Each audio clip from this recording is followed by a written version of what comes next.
on him, but you guys already know, don't you? And he's not going to say any of it either. So, not waiting for Moani because she's taking too long. Let's just move on and have Ron do his presentation, and immediately following that, we will set up and be doing ours. Thank you.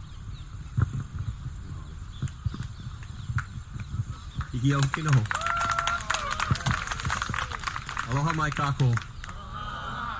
Ovau Ron Williams Jr. ko inopiha. He kumu vau I ke kulanui o University of Hawaii Mamanoa. I loko ka kulanui o Hawaii Nui Akea. My name is Ron Williams. I'm a teacher at the University of Hawaii Manoa. I have taught at the Center for Hawaiian Studies, Kamakapu'okalani, for 10 years. Now I teach, actually, I moved up campus, up to the Native Hawaiian Student Services Office. So now I run a program called the Lahui Hawaii Research Center. Some really good news lately going on at UH. This year, we just got our final numbers. This year, by 50%, we've got the largest incoming class of Kanaka Maoli students ever. Last year we had about 540 new incoming Hawaiian freshmen. This year we've got 690. Yeah. As the university's overall enrollment is going down, Kanaka Maoli attendance is coming up. So that's a very good thing. So the job I have now is the director of the Lahui Hawaii Research Center. It's a Title III grant to help Native Alaskans, Native Hawaiians from the federal government. It's a $9 million grant, significant resources. A third of it is to bring more students. It's a collaboration grant with Maui. So a third of it is to bring new students from Maui County to UH. A third of it is to retain them once they're there and help them. And a third of it is the part that I run, which is the Lahui Hawaii Research Center. And the kuleana of the center is to train Native Hawaiian undergraduates in research, writing, and publishing, which is really exciting for me.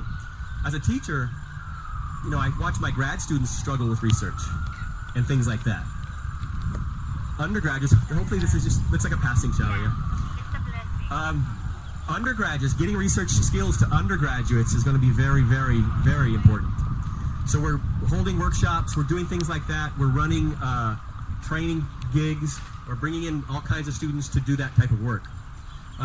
Let me back up a little bit and offer my mo'okuauhau. My mother is Janet Marie LaBounty. She was born in Chicago, where I was born. Her people come from Montreal and then back through France. My father is Ron Williams Sr. His people all come from the southern part of the United States, Arkansas, where I grew up. They're hunters, fishermen, things like that, farmers. So that's who I am. I was born in Chicago, moved to Arkansas to grow up, moved to California when I was in my teens, came out to Hawaii in 1996. My friends tell me I live in the 19th century all the time, so almost true. But 1996, my girlfriend at the time, who became my wife, moved with me out to Maui. She had family on Lanai. She's African-American, Chinese, Filipino. We came to Maui, I worked in Luau, and we had a child. My daughter's 18 now, graduated high school. She went to Kulakaipunio Anuenue for 10 years, but graduated from the other side, from public school, public non-immersion school. But so that's who I am. So I was blessed to come here. I was blessed to get a kumu named Akoni Akana as my first kumu in Lahaina, and move into that realm. So I'm still Malahini here, yeah? I came from somewhere else. But I've been blessed by the teachers that I've had. When I came to Oahu, my first kumu was Kumu Hanani Trask. Kumu Trask took me under her wing. Yes, let's have a round of applause for Kumu Trask. Kumu Trask took me under her wing, got me through school in more ways than one. And Kume'i Lehiva, Kumu Osorio, and others also helped, Kumu Kanalu Young. I got my BA in Hawaiian Studies in 2005, my MA in Pacific Island Studies in 2008, and my PhD in Hawaiian History in 2013. Okay? Mahalo, mahalo. And one note I'll make about that, the University of Hawaii never had a PhD in Hawaiian history for 100 years. They had a PhD in Pacific history, and you could do Hawaiian history. They had a PhD in Asian history. They had a PhD in Korean history, American history, but never had a PhD in Hawaiian history. Until about 7 years ago, they hired Dr. Nolani Arista and Dr. John Rosa, and they created a program specifically in Hawaiian history. So now Kanaka Oiwi and others can go through the program and get PhDs specifically in Hawaiian history. So that's another good thing happening at UH. to our topic today and our subject. Let me scoot a little bit over.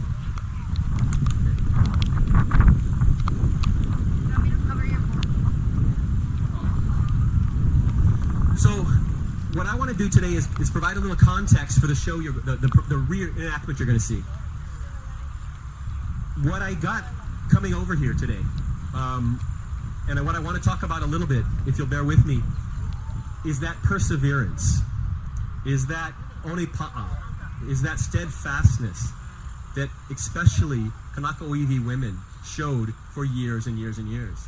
That devotion to their nation and that devotion to their queen that got them through what we can only imagine. Yeah? And we hear those stories coming up more and more as we start to access the Hawaiian language resources. My dissertation is on the Christian churches in Hawaii. Oh, thank you. I feel special. The Christian churches in Hawaii. And I'm not Christian. I should start off there, right? I'm Buddhist. I'm actually a Buddhist. But what I was drawn to was the story of the churches. When I was living in Lahaina, there was a story of a church that burned in Lahaina. It is now Waiola Church. It used to be Waine'e Church. And the story was that the royalists, the supporters of the Queen, had burned the church down in 1894. It burned to the ground. That was Keopuolani's church, sacred church. And so I was excited about that, to be honest. I said, oh, great. Hawaiians fought against this institutional, Christian thing that brainwashed the Hawaiians and made them docile and so forth. Awesome, they burned the church down. And so I came to school, naive like that, as a freshman, and I went to Noe Silva. And I knew she was the one who had done the newspapers. And I went straight to her office and introduced myself and said, I got this story I want to find out more about. So Hawaiians burned the church down. And she said, what? I said, no, that doesn't make sense to me. And to her great credit, she said, no, Hawaiians would have withheld their ho'okupu. They would have changed churches. They wouldn't have burned a church down. And I said, well, Kumo, it says it in 10 different books. And she said, do me a favor. Go find out where that story came from in those Haole language books, and then go look at the Hawaiian language resources and see what they say.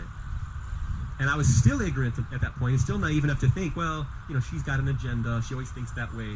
But I'll do it because she told me to. And so I went and looked at the Haole language sources, and I found out something really interesting, and that was all 10 of those books that are published about that church fire came from one single document. One letter written 2 years after the fire by a man named Reverend Sereno Bishop. When they were rebuilding the church, he wrote that the Christian supporters of the Queen had burned the church down. In 1961, the Board of Supervisors of Lahaina had been looking to write an official history of Lahaina. They wanted to protect certain spots and also promote tourism, so they wanted to get an official history of Lahaina. So they hired a company from Oahu called Community Planning Incorporated to come out and write this history. Not a single Hawaiian on the board, not a single Hawaiian language expert on the board. And so they come and they go through all the English language material. They find this letter from Sereno Bishop and they say, oh, this is the story of the church fire. And that gets written into pamphlets by the Maui Historical Society, pamphlets by the Lahaina Restoration Foundation, and others. And that story becomes the story everyone knows. Royalists burned the church down in support of the Queen. So I go back to look at the Hawaiian language newspapers. Oh, look, right there. Right there, right there. There were 12 different stories written the day of the fire from Kanaka-Iwi in Lahaina telling the story of the church fire. And it was that the caretaker of the church, Ka'iwi Ka'ola, was cleaning up the yard to get ready for the 4th of July. This was June 28th, 1894. He was getting ready for the 4th of July and he was burning the rubbish. And an ember flew up and landed on the thatched roof of the church and caught the church on fire and burned it to the ground. The sheriff showed up as it was burning. Nobody was around. There's no mob of royalists. The sheriff showed up, also wrote about the accidental church fire at Lahaina. All of that material written by those two and many, many others afterwards in the Hawaiian language newspapers wasn't accessed because those historians could not read Hawaiian. And so the story of that church fire became one from the English language papers that put that kuleana on those families that are still there in Lahaina. The Kukahikos, the Makikaos, the Kakits, the Kaluas, all of those folks carried that kuleana of their ancestor had burned this church down when it wasn't true. So that got me thinking, wow, so what was Hawaiians' role? What did Hawaiians think about the overthrow and bayonet constitution? More specifically, what did Hawaiian Christians think of it? Because again, I'd always been taught that Christianity was this force that came to Hawaii, brainwashed Hawaiians, took over, made them think haole ways, and then the missionaries took over the government. That's what I've been told. So I started to go look back and just listen, read what the Hawaiians were saying, and I found almost the opposite story. Thousands and thousands of pages of Hawaiian Christians, Hawaiian Christian patriots, claiming the church, making it their own, and actually using the Christian church as their central site to fight against annexation and for the Queen. That's the story that we haven't been told. Because we've been told this narrative for 50 years now, that you can either be Christian or be a real Hawaiian. I used to go out on talks with folks, colleagues of mine, and from Hawaiian Studies and other places and so forth, and I kind of started noticing we were avoiding the topic of Christianity, and I started getting the idea like, because people think that means you can't also talk about sovereignty. It wasn't true. Hawaiian Christians in the 1870s, 80s, 90s wrote about it every day in the newspapers. Let me give you a couple stories. Originally, I started finding it in the 1890s and 80s and started saying, wow, these guys were hardcore Christian and they were also royalists. But then it got earlier and earlier and earlier. In 1863, the missionaries that came from Boston. Now understand, these are Congregationalists. Today it's the UCC. They're Congregationalists, which was a church that said all the power should reside in the congregation. Not in some board up in Honolulu, not in some central pope or anything like that. The congregation runs the churches. So they come out, and their mandate is to not get involved in politics, not get involved in business and so forth. And those missionaries come out, and they bring what they think is the right thing to do. They bring the Word of God, the Holy Spirit, and so forth. 1863, the board in Boston declares Hawaii a Christian nation. They said, you've done a great job. You've Christianized Hawaii. Now come home. Many of the missionaries' sons and grandsons have gotten land in the Maile. They've started businesses. They've gotten some era of importance and so forth. And they don't want to go home. They kind of like it here.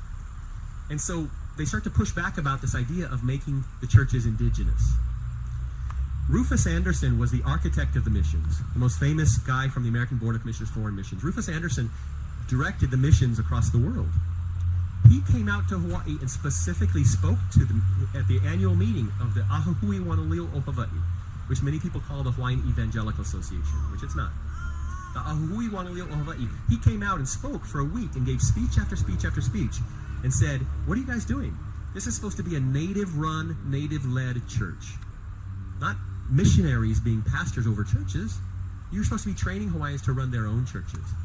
1820 missionaries arrive. 1863, 43 years later, how many native Hawaiian pastors do you think had been ordained in 43 years? Take a guess. 4. 4 native Hawaiian pastors ordained in 43 years. And this was supposed to be a native-run, native-led church. So he demands that they turn over power to native Hawaiians. And so this board, these sons and grandsons of the mission, these Haole missionary sons and grandsons, have to make a decision. What are we going to do? And unfortunately, for many of them, not all, for many of them, they make a decision to hang on to power. And the mission becomes incredibly politicized and driven by economics and greed and politics. And so they start to make an argument of why they need to keep charge of the churches. Now understand that when I say that it's not the Hawaiian Evangelical Association, go into any library or archive around town, and every librarian, every archivist, every card catalog will list it as the Hawaiian Evangelical Association. It wasn't. That's the Haole name for this organization. This organization was a Hawaiian organization. Go out to church in 1840 in Hana, Vananalua Church. You think that was a Haole church? That was all Hawaiians, speaking Hawaiian, baptizing in Hawaiian, giving sermons in Hawaiian. Waine'e Church in Lahaina, Kaumakapili. These were Hawaiian churches. Every year they'd send 2 members to Honolulu to go to the meeting where the Haole board would talk to them and so forth and take their money and so forth and so forth. But these were Hawaiian churches around the islands.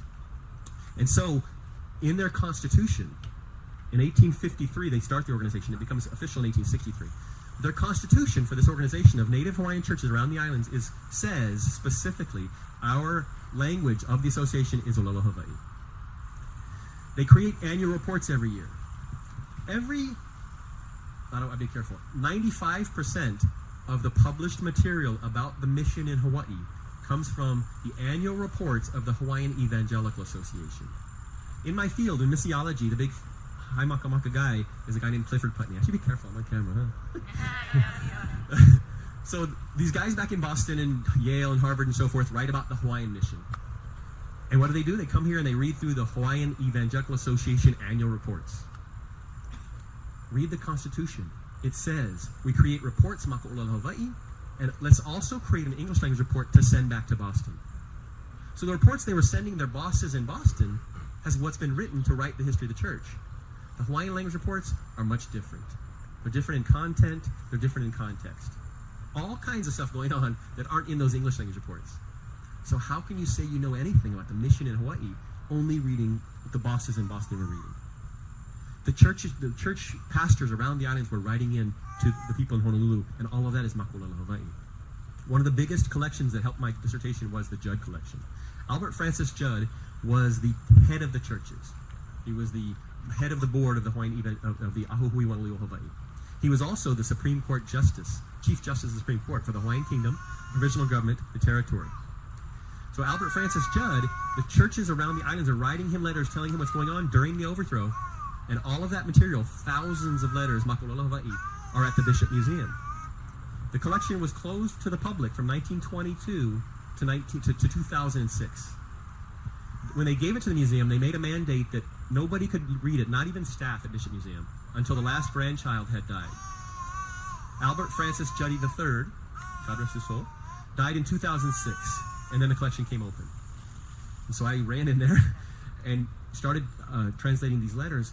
They talk about the pilikia that was going on in the churches during the overthrow. And that became the story that enlightened me about the churches in Hawaii. So, starting in the 1870s, the churches are pushing back. They're seeing their administration in Honolulu start to take the side of those people who are fighting Kalakaua. In 1886, Kalakaua's Jubilee, you know, Kalamai, but this is where we're here, right? When I'm talking about these things, they happened where we're sitting. 1886, November 11th, Kalakaua's Jubilee. 1,000 invitations went out to diplomats, businessmen, Alii, and so forth. People came from all over the world to come to Kalakaua's Jubilee right where we're sitting. It was one of the biggest events ever in Hawaiian history. Princess Lili'uokalani goes to Kawaiha'o Seminary, where she has several young girls there that she's supporting. She ran an educational society called Ho'ona'oau Lili'uokalani, and she's supporting several girls there at Kawaiha'o Seminary. She goes and she personally invites the girls. She says they're 12 to 17-year-old young Native women. She says, I want to personally invite you to Kalakaua's Jubilee. And the girls are ecstatic. The Haole teachers are ecstatic, the principal's ecstatic, and they start to make banners. I have a picture that I could show you later. They make banners that say November 11th, 1886, Ho'ona'oau Lili'uokalani. They start to write chants for Kalakaua. They start to do all this preparation to go to the Jubilee. The trustees of the Kawaiha'o Seminary at that time were three gentlemen. Reverend Charles Hyde, who was in charge of the North Pacific Missionary Institute, Albert Francis Judd, and the Reverend Sereno Bishop. I've only got 20 minutes or half an hour, so I don't want to go into Bishop too much.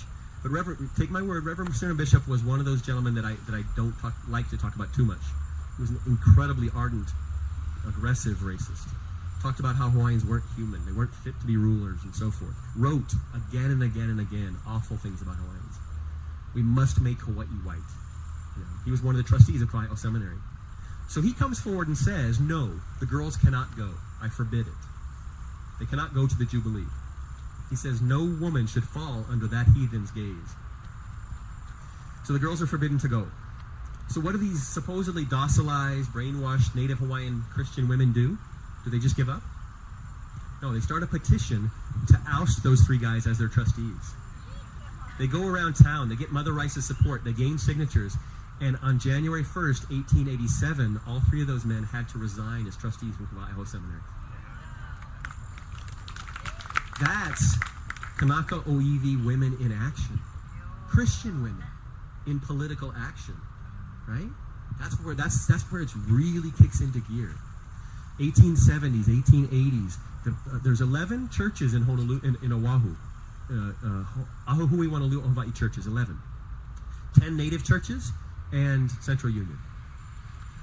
Hyde himself writes, he said, our problem, he's talking about the group, he said, our problem is we have this great fear of miscegenation, that we don't allow the races to mix, that we are over here at our church and they're over there at their churches.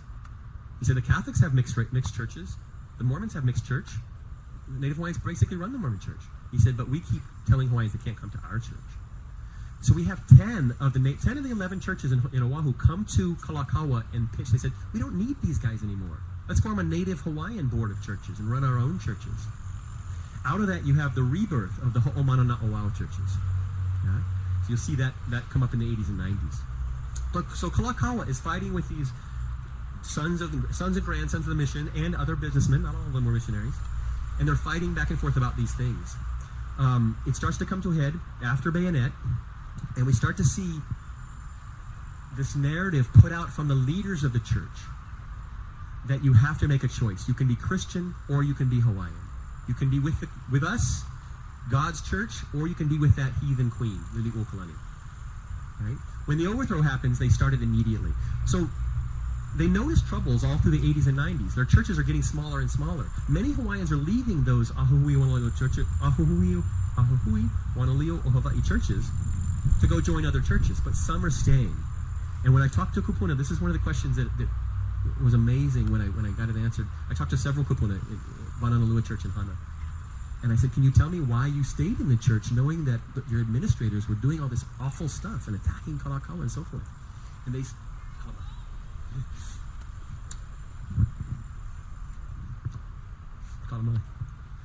and they said, I remember that day.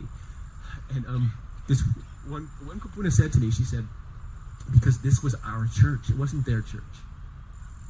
She said, this was our church all along. Yeah?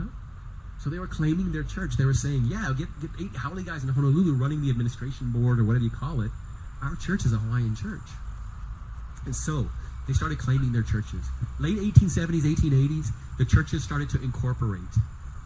If you incorporate and you become a business, then the trustees of that business own the property. Thousands of acres of land was given away to the ABCFM in the Maile. Tens of thousands of acres of land. In 1863, much of that land became owned by the Ahuhui Wanaleo Ohawaii, whose board is Judd and those guys and those guys and those guys. So the individual churches start to file incorporation papers and incorporate as businesses so that their trustees own the property and the church. Waine'e Church in Lahaina was one of the first. 1872 becomes incorporated. So now those trustees, Makalua, Makekau, Kakit, Kukahikos, they own the church and the property. So now it becomes a financial issue too. And so those guys who have done the overthrow, we have, in their minds, did this, got to do it, but now they're nervous. How are we going to keep Hawaiians in the churches? They just saw us do this thing. So they say you have to make that choice. Become with us or go with that heathen queen. The Hawaiians in the churches didn't waste a moment. They didn't make that choice. They said that's a false binary. We're Christian and we're Hawaiian. You're not Christian. Yeah? And they called them out for they said, you're not Christian. There's a guy named William Abraham Kiha, who was a deacon at Kaumakapili Church. He writes 3, 4, 7-page diatribes in the papers, Makololo Hawaii, about we don't need these lying, deceitful Haole missionaries anymore. God is with us. Yeah? We know what Christianity is. The Queen famously says in her diaries on February 5th, 1893, she writes, I've never seen such an un-Christian-like set as these missionaries. Right? So they were claiming Christianity. We know Christianity. God is with us. He's not with you. So when the board tells the pastors around the islands that they have to preach against the Queen and they have to preach pro-annexation, many of them refuse, some of them don't. And this is kind of that other side of the story. Some Native Hawaiian pastors choose to side with the mission. There's a lot of tough choices to be made, right? Since the 1870s and 80s, they hadn't been getting paid by that board in Oahu. They have to make their own salary from their congregations, and the congregations are getting smaller and smaller. They make money by performing weddings, giving out marriage licenses. Well, that makes them government employees. So now they have to sign the oath of allegiance to the provisional government in order to keep that money coming in to feed their families. I'm not making excuses. I'm saying those choices become difficult. The day after the overthrow, on January 18th, 1893, prayer fast meetings start in the Christian Hawaiian churches around the islands. They don't question what to do. They don't question who to rely on. All the deacons start to come together at Waine'e Church, at Kaumakapili. I've got 13 different case studies of churches around the islands where they come together and they say, we're going to pray to God for the restoration of our queen and the continuance of our nation. Yeah? Kaumakapili Church, on the 19th, the bells ring at Kaumakapili at 4 a.m., calling the elders down to the church and the congregation down to the church to pray for the restoration of the queen. Now that's in direct defiance of that Haole board that's running the churches, right? And they lived in that area. Thurston and Judd guys all lived right down here. So when those bells at Kamakapili go off at 4 in the morning, they had to know what was going on. Their parishioners, their congregations were fighting against them. Yeah? They finally get the sheriff to shut it down. But those prayer fast meetings go on here, they go on in Lahaina, they go on across the nation, praying for the restoration of the Queen. When we talk about Hui Aloha Aina, huge mahalos to Mai Kumu Noinoi Silva for bringing out the anti-annexation petitions, for Claire Apana in Maui, for all of these folks who are working on the anti-annexation petitions, right? Those folks, we know, right, were patriots. Where do you think they signed those petitions? In their churches. Yeah? Those Hui Aloha Aina groups were most often started in the churches. Kaumakapili had a branch. Waine'e Church in Lahaina had 2 branches. The deacon of Waine'e Church in Lahaina had 800 signatures on his petition. Yeah?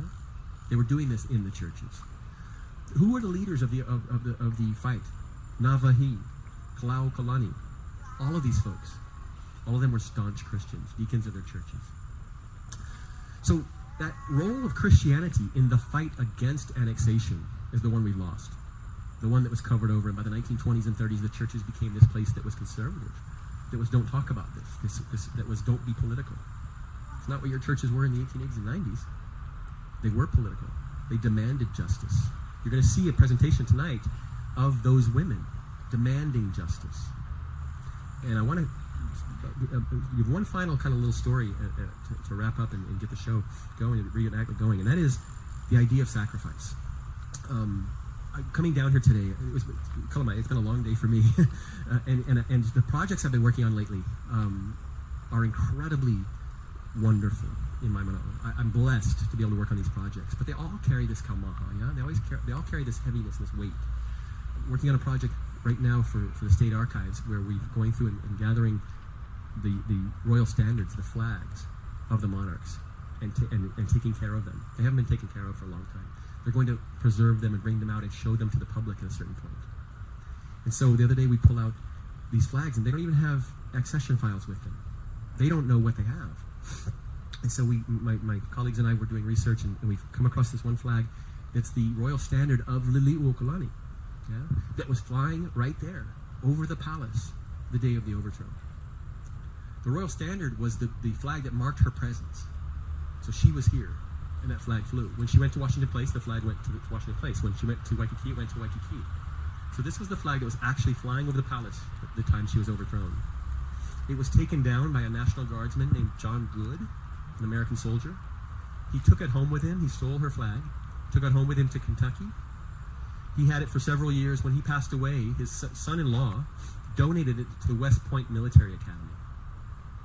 So the West Point Military Academy in New York had this war trophy of taking Hawaii. They had the Queen's Standard in their collection. The standard came back in 1978, came home to Hawaii. But those stories had been forgotten, okay? Those connections, that kaumaha, that loss. When you see these ladies tonight, when you see Mrs. Abigail Kuailani Campbell, know what they went through, know what they gave up, know the loss they faced. Mrs. Campbell had a baby, yeah, on January, maybe, I forget the date. It was right around the time of the overthrow. She had a child. You know what she named her child? Royalist Campbell. She named her child Royalist Campbell in honor of the Queen. There's a gravestone, a marker for Royalist Campbell at Oahu Cemetery next to Mrs. Abigail Campbell. Yeah, her child died at about 3 years old. All of this turmoil, all of this eha going on in the nation at that time. When we talk about 1897 and we talk about the anti-annexation petitions, remember that we're talking about 4 years after the overthrow. Hawaiians had fought and struggled and sacrificed for 4 years. Props to no end to the folks on Mauna Kea, to the folks doing this, to the folks doing that. But we're talking about 4 years of struggle without giving up, facing hardship, facing loss of life. Judge Daniels was a judge in Wailuku, Maui. He was the most wonderful judge on both sides. The Haole and the missionary and the Hawaiians talked about him as being the best judge in the islands. He was Hawaiian, William Henry Daniels. His great-grandson is John Dominus Holt. He's married to the Holt family. He owned property. He was a well-respected Hawaiian, owned a third of Kaho'olawe at one point. He refuses to take the oath of allegiance to the provisional government. So he's fired from his job. The Republic removes him from his position. Even Howley write in and say, bring him back. He's the best judge we have. The government refuses. They not only refuse to bring him back, they blackball him for having a job. He loses his business. He goes bankrupt.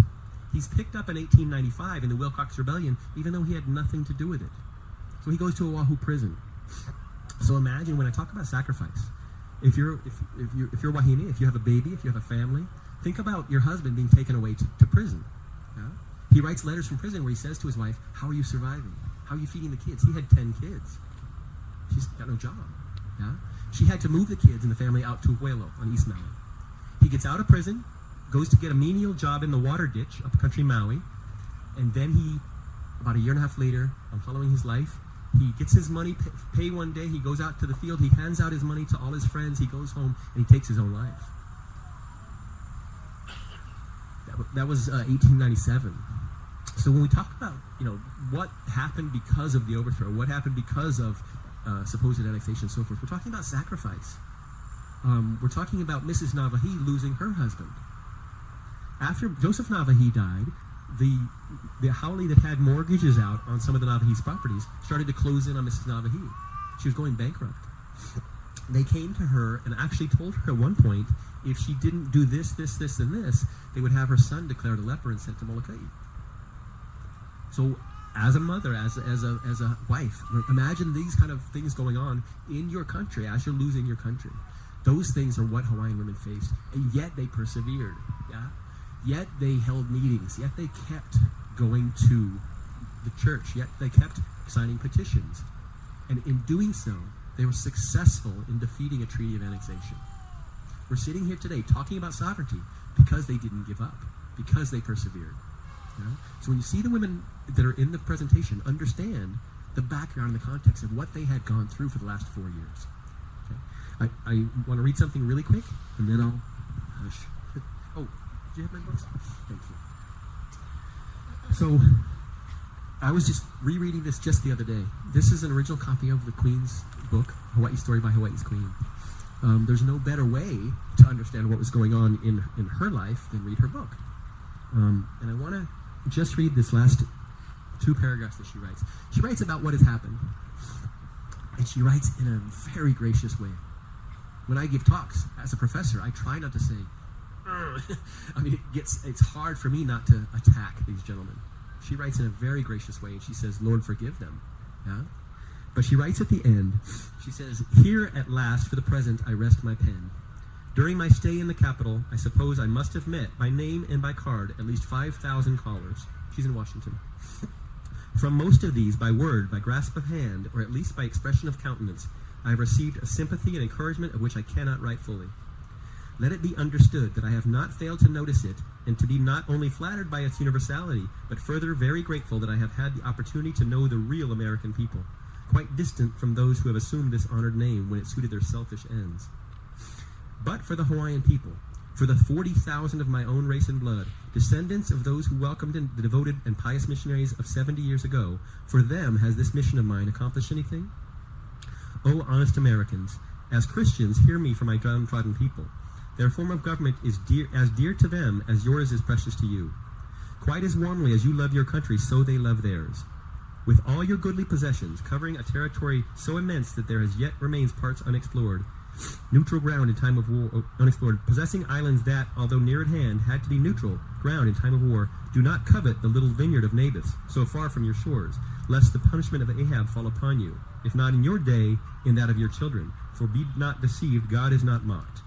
The people to whom your fathers told of the living God, and taught to call Father, of whom the sons now seek to despoil and destroy, are crying aloud to him in their time of trouble, and he will keep his promise, and will listen to the voices of his Hawaiian children, lamenting for their homes. It is for them that I would give the last drop of my blood. It is for them that I would spend, nay, am spending, everything belonging to me. Will it be in vain? It is for the American people and their representatives in Congress to answer these questions. As they deal with me and my people kindly, generously, and justly, so may the great ruler of all nations deal with the grand and glorious nation of the United States of America.